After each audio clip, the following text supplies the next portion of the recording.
السلام عليكم. هذوك غير غلطوا. السلام عليكم. ما تقولهاش السيد الرئيس. السلام عليكم. انا جيت سعيد نقدم لكم هذا العرض، وكذلك الا كلشي كيفهم العربيه، اللي ما كيفهمش يهز يدو. واخا غادي نصيفط لك التسجيل اخر باللغه المستعمر. Bon, mes chers amis, je crois qu'il y a des invités, je crois qu'avec nous, et je vais parler en français, obligé, etc. Je dirais quelques mots en arabe, là, je ne peux pas m'empêcher. ديك اللقاح ديال الزكام ماشي اونتي وداك الشيء واضحه نكور لقاح الزكام ماشي هو الانفلونزا اللي كيقولوا ولا الرواح ولا لا. الزكام سي لا غريب، سي لو مو arabe de la grippe le dictionnaire de l'OMS. الزكام هو السخانه 39 40 ماشي من خارو كيسيد مروح فيا لا غريب ماشي لا غريب. لا غريب حنا كنعرفوا لا غريب سي le V grippal c'est 40 39 40 bien. Alors Barakatillah, je vais vous parler un peu du rôle du pédiatre. Qu'est-ce qu'il est attendu de nous? La grippe de l'enfant, un peu quelques particularités vous connaissez, et puis je vais parler bien sûr de la vaccination antigrippale. Quel est le rôle du pédiatre? Encourager. On doit encourager cette vaccination. Pourquoi? Bien sûr, il y a des réticences sur des bases scientifiques, pas scientifiques, nanana. Mais quelles sont les données vraiment objectives qui vont nous obliger à encourager cette vaccination en tant que pédiatre? D'abord, il y a une grande fréquence du virus grippal et il y a une gravité que nous connaissons bien sûr sur les terrains fragiles. Prématurité en tête, mais aussi beaucoup de situations. D'accord? Ça, on le sait. On le sait. Bon, il y a une population d'enfants qu'on doit vacciner. On ne peut pas ne pas vacciner un asthmatique, on ne peut pas ne pas vacciner un prématuré qui avait des antécédents de soins, on ne peut pas un déficitaire, une cardiopathie. On ne peut pas. On ne peut pas véhiculer ce message salvateur, très important. Ces personnes sont les premiers à être hospitalisés et les premiers à décéder. Il faut qu'on soit conscient de ça. Deuxièmement, le nourrisson et l'enfant, ce sont les plus grands contaminateurs. Vous allez voir les courbes en termes de charge virale et en termes de durée d'excrétion. C'est les études qui ont montré que c'est l'enfant qui va être responsable de cette hospitalisation du grand-père, de cette hospitalisation de quelqu'un dans la famille. C'est l'enfant, le petit, qui a une toux fébrile. C'est lui qui contamine. Si on a une personne fragile dans la maison ou dans la grande famille, s'il y a une personne fragile, cette personne fragile, et en général, a des difficultés d'avoir une bonne réponse vaccinale. Surtout les personnes âgées. Donc, le mieux, ces personnes fragiles, il faut vacciner tout leur entourage, y compris ce petit fils, fille qui viennent leur rendre visite avec son virus grippal. Et puis, il y a dans les bronchiolites, et ça c'est une réalité, on a vu le matin avec le professeur Hafidi, qu'il n'y a pas que le VRS, que la grippe, le virus grippal, est un virus de la bronchiolite. Et la bronchiolite, c'est par sa fréquence que, la bronchiolite clinique, que c'est par sa fréquence qu'elle va apporter ce virus de la grippe. C'est vrai que le VRS est plus fréquent, mais quand on a des situations où c'est 50% et des situations où le virus grippal dépasse en pourcentage de positivité le virus VRS, alors là, il y a un apport massif du virus grippal au niveau de la population des nourrissons. Encourager pour... Comment on va encourager? Yal. Comment on va encourager cette maman qui vient pour consultation, pour un problème X, et on dit attention, il faut se faire vacciner. Il faut vacciner votre enfant, votre nourrisson. Comment on va le faire? On ne peut pas le faire sans qu'on soit nous-mêmes convaincus qu'en vaccinant cet enfant, fragile essentiellement. On va vacciner l'entourage. Et donc, nous, on doit être convaincus, on doit nous-mêmes nous faire vacciner, nous-mêmes, parce qu'on reçoit des nourrissons. Et si on les contamine, et comme vous le savez, on commence à contaminer les gens avant les signes cliniques. مثلا انا غدا غادي ندير لا غريب واليوم مشي شويه صافا با ما فيها لا سخانه ما كنكحل ما والو وجا عندي واحد لو نوريسون غادي نعطيه مزيان واحد ادوز ديال لا غريب واخا غنمشي نشوف ما مير نمشي نشوف او شي واحد او ان بيتي غارسون كي a la grippe eh bien il va me contaminer il n'est pas encore symptomatique c'est au niveau de l'incubation il va me contaminer وهو ما تيكحل ما فيها لا سخانه لا والو donc moi je suis une personne à risque de transmettre. Bien sûr, à risque aussi si j'ai plus de 60 ans. Mais bon, si je suis obèse, si j'ai un petit quelque chose de diabète, etc. Moi aussi, je suis à risque. Mais bon, disons que moi, je ne dois pas véhiculer ce virus. Moi, je dois protéger mes patients. Moi, je dois protéger mes patients. Moi, mon infirmière, l'accueil, tout le monde doit être vacciné pour recevoir correctement un nourrisson.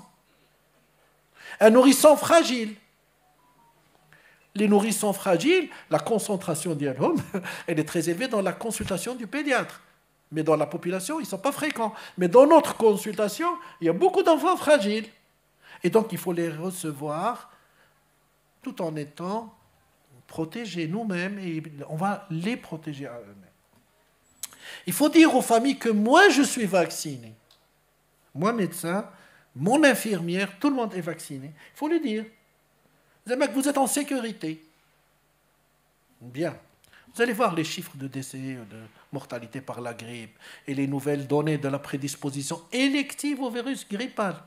Vous allez voir combien de gènes il y a de façon héréditaire dans la consanguinité au présent. Je vais vous montrer ça.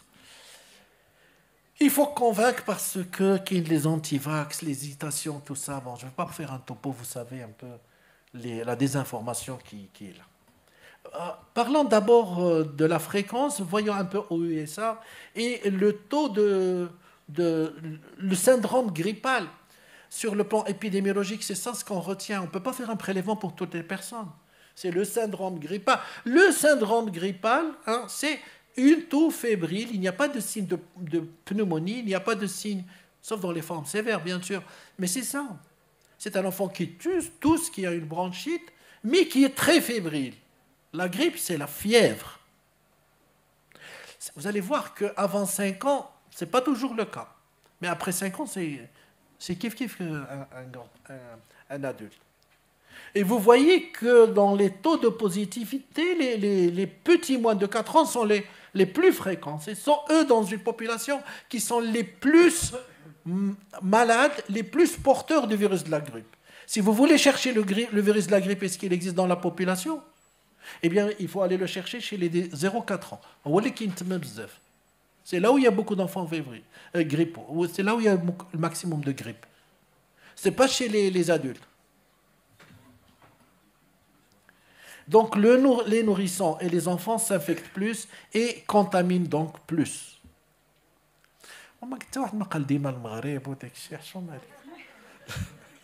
دايرين في لافيش ديالكم وداير لكم حنا ديما المغرب والوداد كتمثل المغرب شويه ديال الروح الوطني.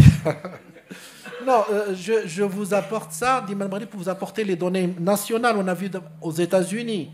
Et ça, je remercie le docteur Gibb de la direction d'épidémiologie pour vous dire que comment on définit notre direction, c'est comme partout dans le monde. Le syndrome grippal est défini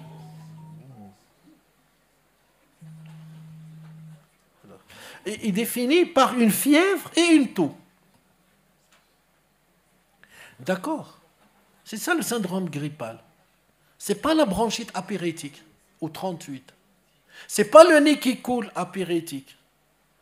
La grippe, ce n'est pas le roi. C'est le roi.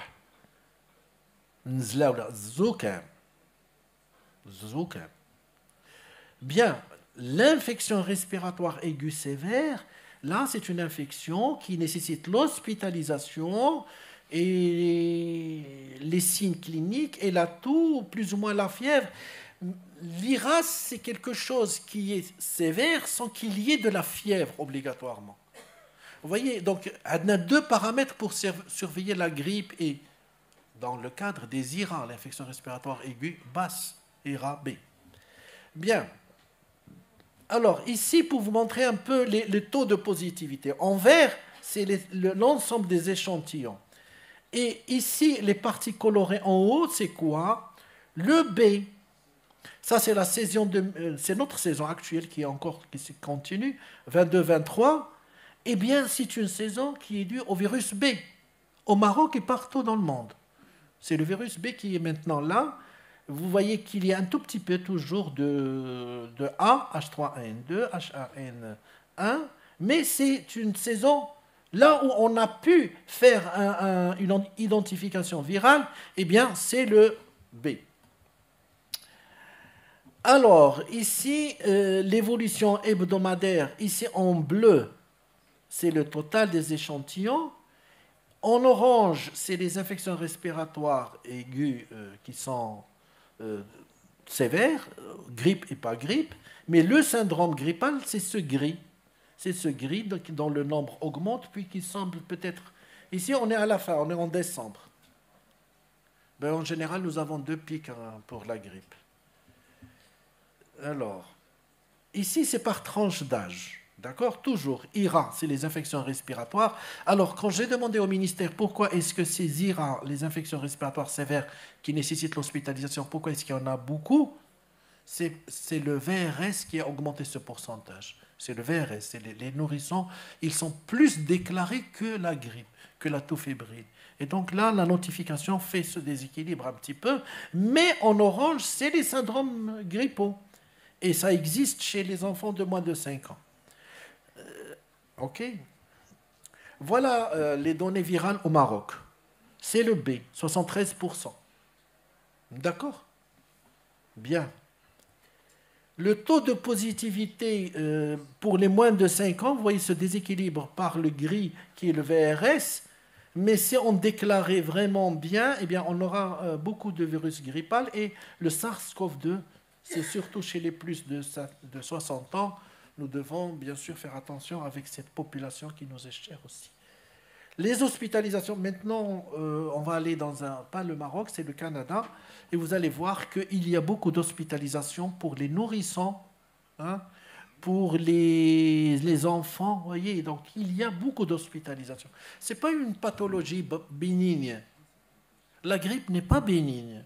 La grippe, c'est la fièvre, c'est la toux fébrile. Et chez un enfant qui a un facteur de risque, c'est l'hospitalisation, mais c'est aussi les décès. Vous voyez les décès ici, dans le CDC aux États-Unis, il y a les décès. Là, les 2 saisons Covid, mais cette saison, encore reprise des décès. Il y a des décès par la grippe. Alors, ce n'est pas quelque chose de banal. On n'a pas l'habitude de faire un prélèvement facile. Bon. Mais maintenant, on fait le multiplex qui est bien. Je connais quels sont les gens qui sont pour le CDC, c'est les plus de 65 ans. Chez les enfants et adultes, avec des pathologies chroniques, c'est les asthmatiques, les maladies cardiaques, les diabétiques, les insuffisants rénaux, la femme enceinte. Il y a un risque. Chez la femme enceinte, on va voir que la femme enceinte, les hormones, tout ceci, il y a une diminution de l'immunité. Pourquoi est-ce qu'il y a une diminution d'immunité, surtout dans le 3e trimestre? Pour que la femme enceinte ne rejette pas son bébé. C'est un bébé qui porte des antigènes qui ne sont pas les antigènes du soi de la maman. C'est un corps étranger. Il y a beaucoup d'antigènes de son mari. Eh bien, cette immunité doit être un peu calmée. Mais quand on calme cette immunité, qu'est-ce qui se passe? On s'expose au risque infectieux. Donc la femme enceinte, il faut faire attention, aussi bien pour le Covid que la grippe. Deuxièmement, quand le ventre est plein, comme ça, on ne respire pas bien quand on a une infection. Et donc, un, un grand hommage à nos mamans, à toutes les mamans. Bien, alors, les personnes qui ont des difficultés, le VIH, le cancer, certaines races comme les Esquimaux, etc., ils ont ce... Mais là, c'est un travail très important sur la génétique de la prédisposition, que, bon, il est publié en arabe, et dans lequel nous pouvons voir que la première ligne de défense pour les virus, notamment grippe et la Covid, c'est l'interféron. D'accord. Et il y a plusieurs maladies héréditaires qui font qu'il y a cet interféron qui n'est pas produit. Et on voit par exemple le virus qui est là, qui rentre, il est reçu par ton leg récepteur, qui doit déclencher, qui doit dire attention, le système d'alarme. Eh bien, il va aller vers ces deux IRF7, donc ce sont des molécules, des protéines, dans la transduction du signal, mais c'est des protéines qui sont synthétisées par des gènes. Donc, tout ce qui est entouré de rouge, c'est le déficit héréditaire qui est bien établi, et puis ça déclenche la synthèse de l'interféron. Ensuite, cet interféron va sortir de la cellule et il va aller dans l'entourage pour faire beaucoup de bonnes choses. Il va bloquer la multiplication virale, il va empêcher les virus de rentrer dans les autres cellules. Donc, c'est très important. Cet interféron va avoir un récepteur, il doit avoir le récepteur interféron. Pardon. Donc, ces interférons-là, c'est le petit point jaune, d'accord? Il va avoir un récepteur de ce petit point jaune, c'est pour ça qu'il y a le R1, c'est le récepteur, ça rentre, et puis il y a le R9. Et puis il y a le R9 ici, et ça c'est héréditaire. Quand c'est bloqué ici, on ne synthétise pas, on ne produit pas toute cette batterie de molécules qui va nous protéger en attendant que les anticorps s'en fabriquent. Vous savez, les anticorps, ça demande 2 semaines. La première de ligne de défense est absente héréditairement chez certaines personnes.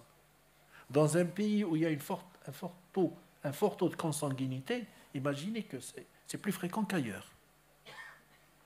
Et puis, il y a un autre groupe, ça, mais c'est dans les personnes âgées, ils fabriquent l'interféron, mais ils ont une maladie auto-immune, des anticorps anti-interférons.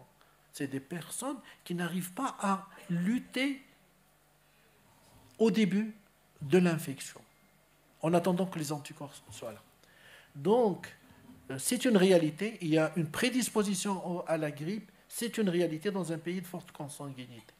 Alors, les recommandations, bon, vous les connaissez, plus de 50 ans, les pathologies bronchopulmonaires congénitales, les formes graves, neurologiques, myopathie, tout ça, hein, c'est des problèmes de ventilation, les néphropathies, drépanodiabète, déficit immunitaire, hépatopathie, les obèses, les soins, l'entourage des nourrissons, il faut et les immunodéprimés. Est-ce qu'on va vacciner tous les enfants?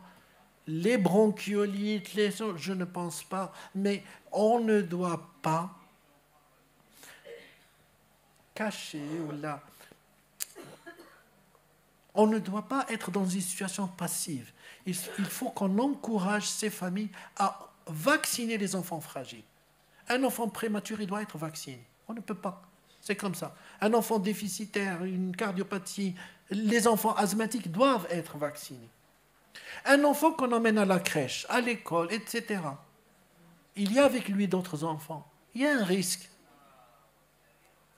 D'accord. Maintenant, les enfants sont des contaminateurs. Voilà la durée en jours de la contamination. Et là, c'est la charge virale. Alors, ces enfants-là, en rouge, ce sont eux qui ont la plus forte charge virale et qui durent le plus longtemps.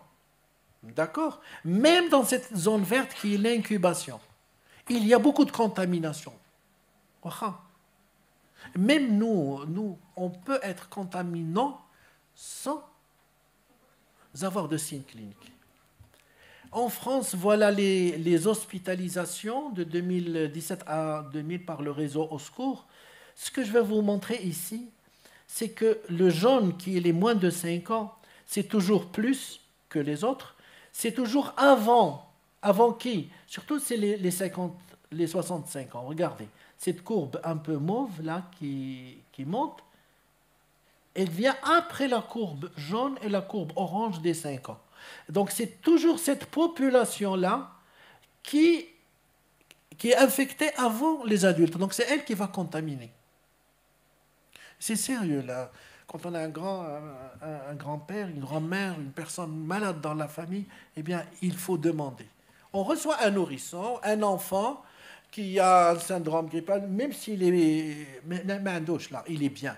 Mais dans l'entourage, on sait qu'il y a une autre personne fragile, eh bien, il faut le vacciner lui-même pour que lui, il ne contamine pas les autres. Bien. Ici aussi, vous voyez les chiffres au Canada. C'est les 0,4 ans. Vous voyez, la courbe est un petit peu décalée à gauche par rapport à l'orange 65 ans. Donc, c'est toujours les enfants avant les adultes. Puis, le taux des 0,4 ans d'hospitalisation s'arrête. Et les plus âgés sont encore hospitalisés parce que ce sont ces enfants qui les ont contaminés. Il y a le virus de la grippe dans la bronchiolite. Ça, je remercie le professeur Robert Cohen qui m'a donné cette diapositive et qui montre que la saison, ici vous voyez, c'est la saison grippale, c'est les semaines de la saison grippale, cette année, 2023. En orange, vous avez le RS. Et ça, c'est la virologie au cours des bronchiolites. Ça, c'est la virologie au cours des bronchiolites. Vous avez bien sûr en orange, c'est quoi? C'est le VRS. Et puis, ce VRS va diminuer parce que l'épidémie de VRS diminue, mais il y a encore beaucoup de bronchiolites. Et là, il y a un remplacement par le virus de la grippe qui donne des bronchiolites. Et donc, en fin décembre, les bronchiolites de France avaient plus le virus de la grippe que le VRS.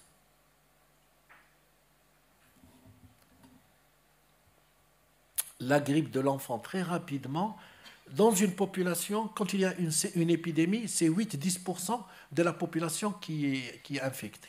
D'accord? Mais chez les enfants, c'est à 40%. Un enfant sur deux attrape le virus de la grippe. Il y a un excès d'admission en hospitalier, et ça, c'est des études qui ont été faites plusieurs fois, et ça entraîne un excès d'admission en milieu hospitalier, avec des études qui montrent que ces excès d'hospitalisation sont évitables par la vaccination. La symptomatologie après 50 ans, c'est comme un adulte, tout fébrile, plus ou moins pneumonie, plus par la suite la surinfection. Vous savez que la grippe fait le lit du pneumocoque. Et puis moins de 5 ans, elle est post-symptomatique et parfois des excrétions digestives. Il y a une manifestation digestive alors que c'est une grippe. Et les formes graves et l'intérêt du multiplex. Maintenant, rapidement, pour la vaccination, on va réviser un peu le schéma que vous connaissez, bien sûr, mais on va le voir rapidement sur le RCP du vaccin. Le vaccin inactivé, bien, vous savez qu'il y a le vaccin vivant, atténué, en chinois, et là, il est contre-indiqué chaque fois qu'il y a une fragilité immunitaire, un déficit immunitaire. Donc, il a des indications. C'est un bon vaccin, bien sûr. On ne dit pas qu'il est mauvais. Mais le vaccin safe, sécurisé, c'est le vaccin tué, inactivé. Ce vaccin inactivé, c'est des revaccinations. Des revaccinations parce que l'immunité change en fonction de la souche. Et l'immunité, elle est variable. Chez les personnes âgées, il y a une mauvaise immunité. 65 ans, 60 ans, 65 ans, l'immunité. Les cheveux deviennent gris, et on perd les cheveux, mais on perd aussi en système immunitaire. C'est à peu près la même chose. Les adultes, c'est une dose 0,5 ml. Et il faut faire attention pour le nourrisson. Enfin, l'enfant. Il faut faire attention dans la dose. Parce que l'enfant et le nourrisson, c'est aussi 0,5. C'est facile. Maintenant, ce n'est plus la moitié de la dose.